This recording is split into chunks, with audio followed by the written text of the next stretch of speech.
ကဲနော်ဒါကဒီစီ30ပြနော်ဒီစီ30ပြဒီဆိုရလဲအဖြူလေးစင်းရရာရန်လို့သုံးတာပါရှင်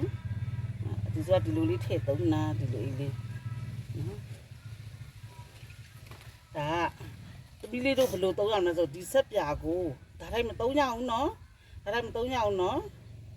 အောင်မျက်နှာလေးသုံးမယ်ဆိုအဲ့လိုဒါတိုင်းမသုံးပါနဲ့အဖြူလေးစင်းနေဆိုရင်သမီးတို့အဖြူလေးစင်းနေဆိုဒီလိုဒါတိုင်းမသုံးနဲ့နော်ဆက်ပြာကိုဒီမှာနော်ဒီလိုဆက်ပြာကိုဒီလိုအမြုပ်ဖြစ်အောင်လုပ်ဟုတ်ပြီလားနော်ဒီလိုအမြုပ်ဖြစ်အောင်လုပ်ပါ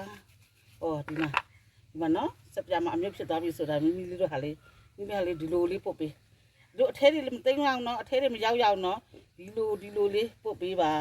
နော်သမီးတို့လေးဟာဒီလိုလေးပုတ်ပေးပါဒါဆိုရင်2မိနစ်လောက်ထားလိုက်2မိနစ်လောက်ထားပြီးတော့ဒီမှာဒီစေးချမယ်အဲ့ဆိုရင်ဒီလိုလေးဖြစ်သွားမယ်ဟုတ်ပြီနော်အဲ့တော့အနံ့ဆိုးတွေပျောက်မယ်အနံ့ဆိုးတွေပျောက်ပြီးတော့အဖြူစင်းတက်တာပြီးတော့သမီးလေးတို့ရဲ့ပစ္စည်းလေးကလည်းဒီလိုလေးဖြစ်သွားမယ်နော်有。